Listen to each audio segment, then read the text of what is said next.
Hello, beautiful, and welcome to Finding Fertility.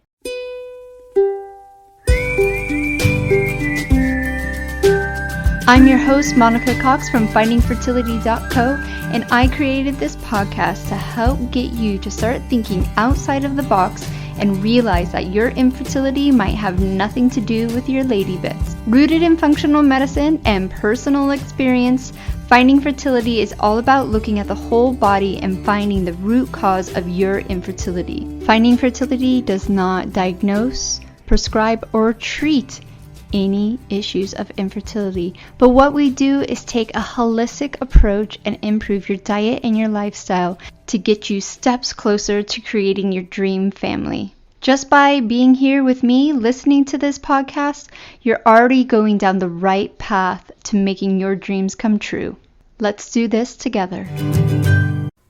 Happy Tuesday and welcome to your new bonus episodes where I'm re-releasing some of the top episodes from the Finding Fertility podcast. When I started this podcast, it was called The Infertile Diagnosis, and I was still on some of the old websites like Mindful Me or Fertility Reconnect, or I don't know, I had a lot of names before I stumbled on to Unstuck with Finding Fertility, which I think is perfect for what I'm helping you to do. All these episodes are just re-released. There's no new editing or plugins.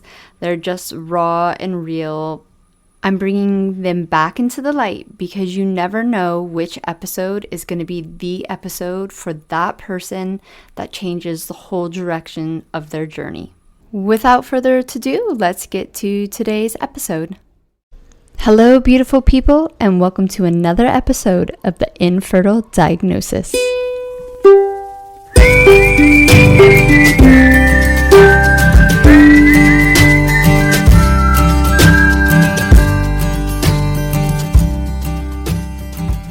I'm your host, Monica Cox, along with Sarah Clark, and we're here to support, inspire, and educate those who are all consumed with the label of infertility. We totally know how you're feeling. Both Sarah and I were diagnosed with a form of infertility before we hit our 30s. We let the fertility experts dictate our past and ignored what our bodies were trying to tell us for far too long. So here we are, helping you take control of your infertile diagnosis.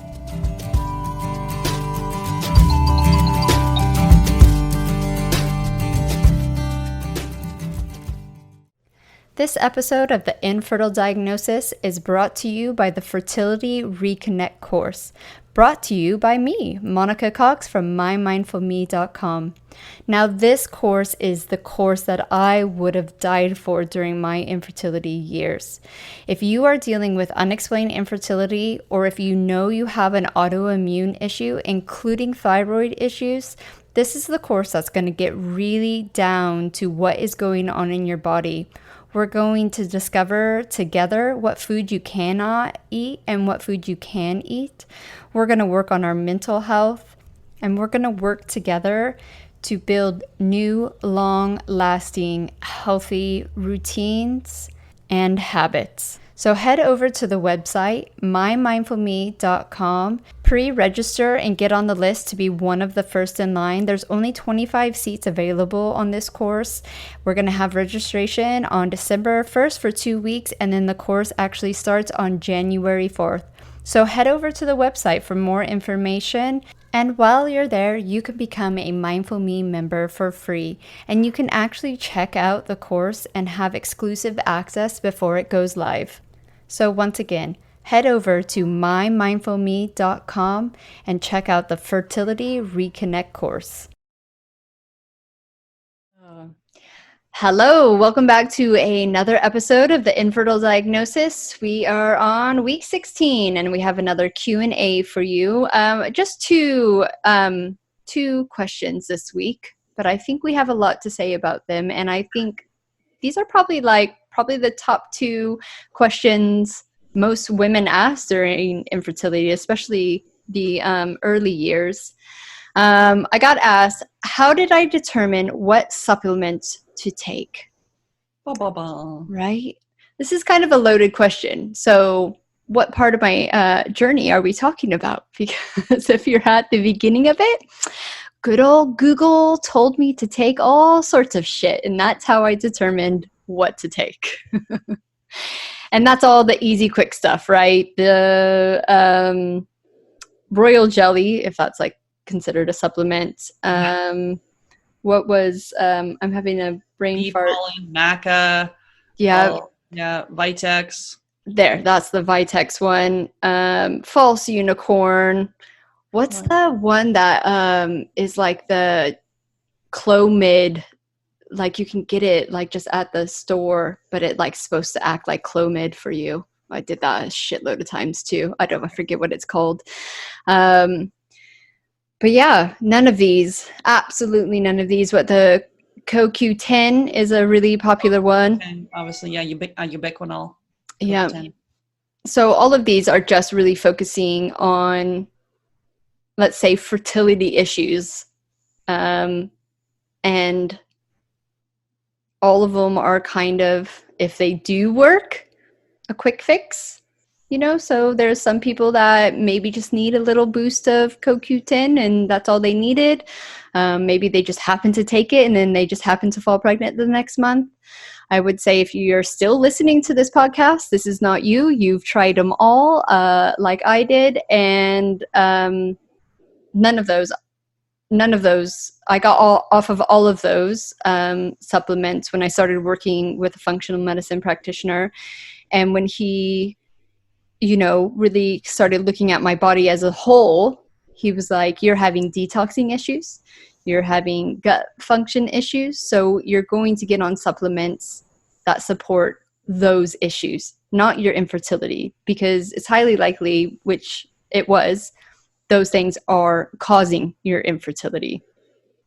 Yeah, and I think like the supplement industry is like a trillion or billion-dollar industry. It's like everyone's got a new supplement brand coming out, and it's really to figure out, like, we only will recommend professional grade supplements that have been vetted and that we don't have affiliation with any kind of supplement. And it's more to make sure, because first of all, the supplements, they can be filled, they can have fillers, the top allergens. I don't know how many times we've had looked at people's supplements, we found out that they have a high intolerance to gluten, extremely gluten sensitive, and then they've got wheatgrass, which, even though that could be like a fertility supplement, I think we talked about this before, if you have gluten sensitivity, wheatgrass is not recommended, so that can be in your supplements. Or it can have soy, like those top allergens can have dyes, fillers. So to look at the supplements that you're using, first of all, and then to if you're taking a laundry list of them, to know why you're taking them. And I think a lot of times we're just taking these ones that are these general recommendations, and there's still a lot of money. Even if you go to Costco and you get it from Costco or Walmart, there's still a cost to it. And so obviously we take a more targeted approach. Like the basics would be, everyone should be doing a probiotic. Everyone should be doing magnesium, because it's like 85% of us are deficient in it. Digestive enzymes, because a lot of times people got gut health, so digestive enzymes are a bitters, and obviously a prenatal with methylated folate. Like those are the basics, and an omega. And then the rest that we recommend, like for a protocol, probably the same as you, they're all targeted. It's based on testing. Mm-hmm. So we don't say like everyone's taking Vitex or we got to take whatever it may be. It's to look at testing, and we look at stool testing and look at the Dutch test, dried urine test, to see, where are your hormones and what's going on, and is there food sensitivity, is there gut infection, and then figuring out like a protocol then to actually target that. And so you don't have to take bags of this stuff for years, because I've probably, like you, had bags of it in my cupboard, and lots of money on this, and it wasn't targeted until I did a functional approach where it actually got to the root cause. And why, each supplement, why you're taking it. Like it's explained, you're taking this because of this. Yeah, it's about education. And I think in the fertility community, with those kind of fertility supplements, that there's a lot of money being spent on that. And especially to me, if it's got some of those fillers, dyes, and even more crucial, that top allergen. Like you've got a food sensitivity and you're taking it every day in your supplement. Yeah, Not yeah, not so good. exactly. Yeah. Oh God, I used to do them for the week because there's so fucking many of them, and I put them in these little baggies for the morning and the night, and then if I had to take 3 times a day, I would take them, that little baggie to work. And even when I was doing my diet and nutrition, I've talked about this before, when I saw the iridologist, and then he put me on a shitload more supplements, which were just kind of like random. Oh, you're infertile. There's no real reason here. We'll take all this kind of stuff. I think he had like kind of an approach, but it was just so like broad, wasn't it? And yeah, it just I'm surprised I didn't go blue, and I would shudder to think how much money I actually spent on vitamins over, even like going through, like, let's say 4 or 5 years of randomly taking them. And then when I did get properly diagnosed with, leaky gut or detoxing issues, supplements are key. They are a really important part of helping you heal, especially when you're taking the prenatal vitamin, getting those nutrients that you might not necessarily get in a diet. Even if you're eating an organic diet, there's all the farming issues, and that's a whole nother, topic, but they are important. So going on all those supplements for another year or two, and then still taking supplements. I mean, I don't take nearly as much now, but, you're still, like your omega-3s and your fish oils, things like that are healthy, every day. Well, not every day. I don't take supplements every day anymore. And that's another thing that I think is an issue with supplements, is that it's almost like you get obsessed, right? And if you didn't take those supplements for that one day, that's the reason you're not pregnant. Yeah. And I know I got to a stage of that. It's like, oh, I have to be vigilant with these supplements and this is going to work. And yeah, so determining what you need, once again, is either doing the hard work yourself, which, is a lot of study, and it is possible to do, and figuring out what's actually the root cause of what's going on, and then pinpointing those supplements to aid you to get to a point where you don't need the supplements anymore. And then, like you say, one of my key supplements, which you probably get in a prenatal, is vitamin C. I know that helps with, like, a lot of different issues, not just your immune system. But yeah, there's probably a few core ones that everyone could be taking that will be beneficial to overall health, not just your fertility health. And that's your, a good, like you say, multivitamin that isn't from fucking Costco's. And yeah, I like to throw in vitamin C, and then you said magnesium, mm-hmm. And then I definitely fish oil. Top. This is a little bit off topic, but what do you think about fish oil when you get pregnant? Yeah, like I think we will recommend a is it the cod liver oil, the Rosita? Yeah. We're not necessarily recommending the I can't remember now what she's recommending. If it's like because I know, a lot of people who follow me or talk to me and they get pregnant and they've been on this fish oil, and it's actually recommended because of the high vitamin A content to not take fish oil when you're pregnant. And it's a very, I do, it's, the science behind it, too much exposure to vitamin A can cause issues.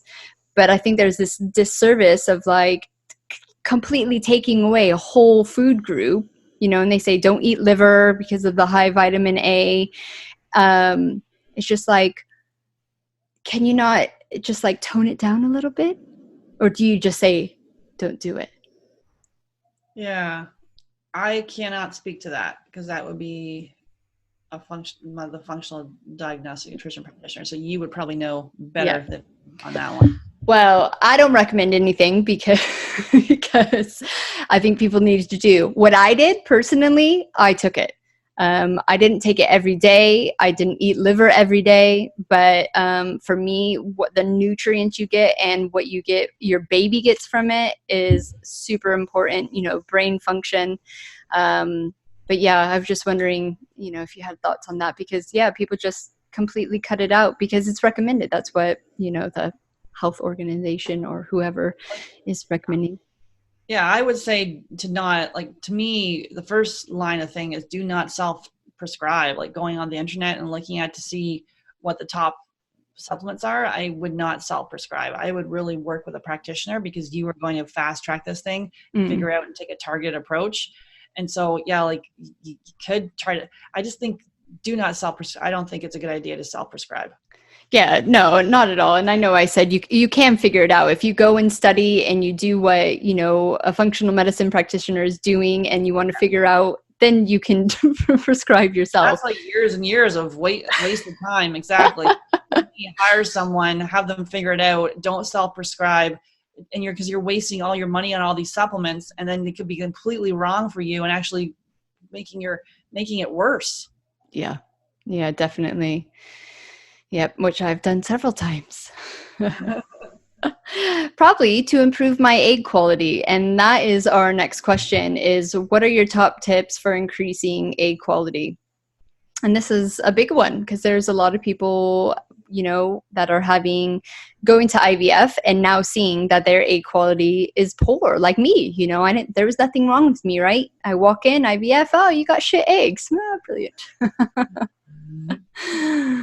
Yeah, to me, it's like again, in functional approach, we don't just focus on the eggs. So it's like, what are the stressors in the body? Is there a food sensitivity? Is there a gut infection?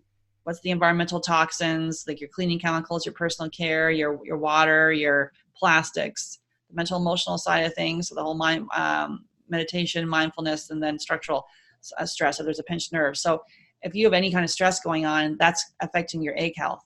So it's not necessarily going deep into the egg health and taking like CoQ10 and all these targeted supplements for egg health. It's like looking at the whole body. And if you have an autoimmune disease, if you have a gut infection, if you have a food sensitivity, if you have undiagnosed, autoimmune disease, celiac, Hashimoto's, all those things can impact your egg quality. So it's like going big, zooming out, not zooming in. Exactly. I mean, just all these little, like, how to improve my uterine lining and how to improve my eggs and how to improve this. It's just like, why are we singling this out? Your eggs don't live outside your body. It's not like you can go and give them injections, or, they are poor because this is poor, right? Like this whole body needs to be working together to create healthy eggs. And it's like, once again, it sucks that you got those genetics and you therefore have impacted, positive or negative. Most of us have done negative damage to our genetics, and that is your result. Some people get cancer, some people get an autoimmune disease, your fertility is affected, and you might have some of those other things on top of that.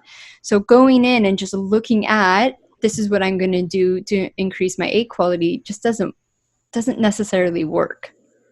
No, it's like that allopathic approach where you like take the thing and you attack the one thing, or you're like, oh, I have a cut on my finger, or I have like the symptom, whereas looking at the whole body and see what's been dysregulated, or what else is happening in the body, what's causing inflammation. And really, it's people like to hear, though, tell me the exact steps I can take to improve my egg quality. Like, those are episodes on my podcast and posts that actually do really well. Mm-hmm. People want to know the exact steps, and zooming out may sound like, again, we're not giving the exact protocol, but if we're taking a functional approach and we look at your health history, which is like over 20 pages long, and we dig into all these different issues, then your egg quality does improve. You've got people that have been told that they can only use donor eggs and they get pregnant naturally, by taking a functional approach. You got people that come in my mindset group and they just work on mindset and they get pregnant naturally, or when they go to their IVF after multiple failed treatments, it works. So, and they've had low ovarian reserve. So it's, I just think it's to look at it differently, and like looking at the whole body and zooming out. Yeah, and I think for us, if you say, here's your top tips of egg quality for most people, is like take a supplement, eat more salmon, and get better sleep. You know, if you have a top three things, let's say, find your food intolerances. That could be, for me, number one thing, hands down, to improve Yes. any situation. Find what doesn't work for you. Find what outside environments are affecting your body. You know, like if your shampoo, like I had a comment on that McDonald's French fries one. I'm always going to go back to that post, but you know, someone saying like, oh, you know, I had to change my shampoo and I had to change this and had to change that and I can't eat McFries. Like, oh, what the fuck? It's like, well, I'm sorry, if your shampoo is shit for you, you can't have it. Like, and we're so lucky to live in an age right now where there's companies out there that are figuring out those chemicals aren't good, so therefore you still are getting a good standard shampoo. Think about 10, 15 years ago, if you figured this shit out, you'd be washing like, what are you gonna, you know, if you want that lathery feel. I did try Like not to wash my hair. I think, what was it, they say like the no pooing, as they call it. That's what it's called. This no pooing. Oh, really? I didn't know that. Hashtag no pooing. No shampooing. Yeah, no pooing. Yeah, I did try it in my crunchy time, and it just wasn't for me. I needed something, and luckily at that time they were coming out with, you know, even Herbal Essence. That's like the most like probably chemical toxin lane, right? I used to use that shit all the time. Even now they have a shampoo that has less chemicals in it. So there's means and ways, right? It's not like this hard like lifestyle for us. Oh, woes us. Like, it can suck when you're like, okay, the person over here, she just gets pregnant just by, you know, she can eat McDonald's, eat her junk and still get pregnant. And it does seem unfair. Like, it does. Why am I over here buying or eating all organic and changing my shampoo and, you know, not eating my treats and all these things? But it is a mindset shift, and to know, how we kind of got into that thinking, like we are very fortunate that we are following Angie Alt from Autoimmune Wellness, and talking big about the AIP diet. And she's talking about, we are so fortunate that we live in a country that we can actually figure this shit out with diet and lifestyle, where other people don't have that option. Like, we have, that's available to us. We can select what we eat, our mindset, all that is so important. And not everyone has that option. So to me, it is a mindset shift. And I'm just wondering for myself, like back then, I get the comments. You're like, well, yeah, like that's it. Just like, what do you mean? I got to do all this crap? Are you freaking kidding me? Mm-hmm. But the thing is, or you look at it that, oh my God, I can do all this stuff and I can actually majorly improve my success of having this work. Yeah. So empowered or pissed off, and maybe you need to be pissed off first, and then you can start being empowered. Yeah, exactly. Yeah. So yeah, anyways, back to my 3 tips. So get off our soapboxes again. We like being up there a lot, don't we? So find your food intolerances, find your environmental intolerance, which, like you just said, it is so easy to do that nowadays. You just have to put in the effort, right? And then I would say your mindset. I would say start looking at things in a different way. Just start off simple, like thank God, or whoever you think, that I woke up in a nice warm bed today. It could be that simple, and just start from there. So I think those would be our top 3 tips to improve egg quality. Absolutely. Yeah. And on the mindset piece, and this is from you as well, that's that 5-minute journal. Yeah. I use that app every morning, and it's like, what are the 3 things you're grateful for today? And, mine all, like, they are so lame, but it's like, I'm grateful for this. I don't know how many times I look back that I've been grateful for the sunshine. I'm grateful for my dog, and I'm grateful for that I get to like meditate. And then another one, I'm like, what are the 3 things you're going to do today? I will walk, I will meditate, and I will eat a nice lunch. I don't know. It's like these simple, but like when I'm writing them, I'm like, oh, damn, these are fun. So it is, yeah, rewiring your brain. And I'm like sitting here like smiling, and it was fun. So it doesn't all need to be crap. Exactly. I've got mine here. And I don't know if you do a different daily affirmation a day, but I do the same one every day, which I'll let. That's yours. I say, I am calm and patient and understanding to others. That's a good one. I love it. Every day, that's like my, okay. I like that. I'm like, mine is I'm present. And I say this because I'm sure you say that because those are things that you struggle. I don't know if you struggle with those. The same with the present, or I'm like off excited about the future, and I'm not catastrophizing about the future. I'm just excited about the future.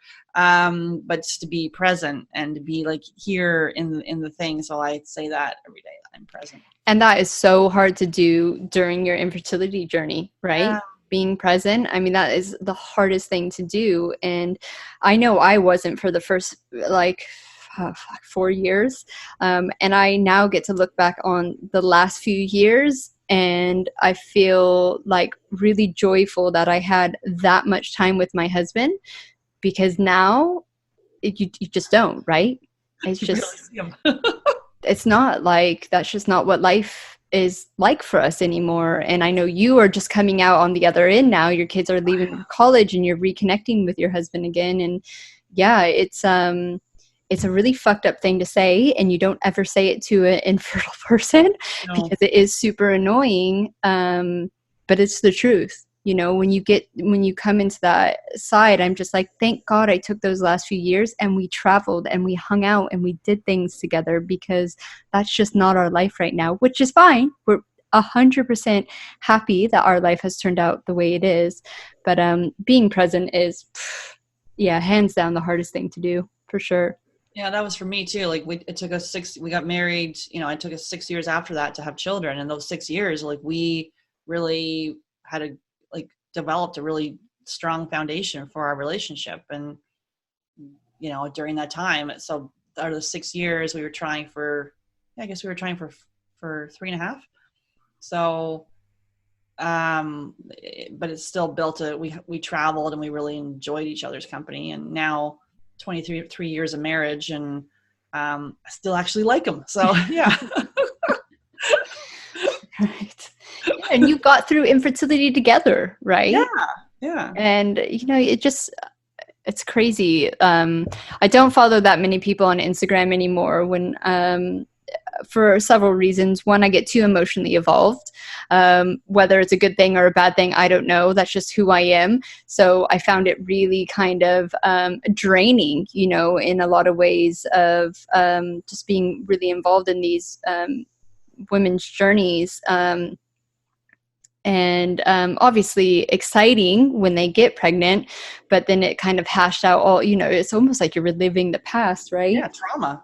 But yeah, there was a few women that I saw that ended their relationships because of infertility. And it's just so heartbreaking, because you know their struggles, what they're going through. And like you say, if you don't start those bonds, or if you don't really work on those issues, they'll break you.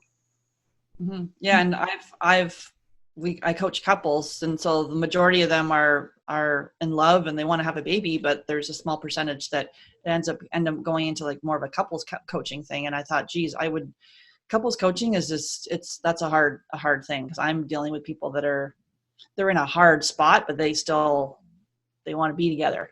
Yeah. Other times it can pull you apart, but be able to, if you want to get back together, and sometimes they actually don't. Yeah. Yeah, exactly. That could be definitely another topic for another podcast, for sure. But that is it for us today. Once again, we've given you really broad answers and probably haven't solved anything for you. But I hope that we are encouraging you to take hold, take charge, be your own hero, and dig deep for the root cause of your infertility.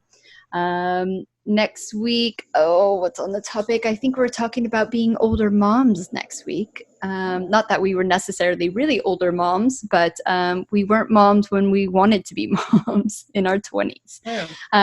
So yeah, thank you once again for joining us, Sarah, and I hope everyone has a beautiful weekend, and we will see you next week for another episode of The Infertile Diagnosis.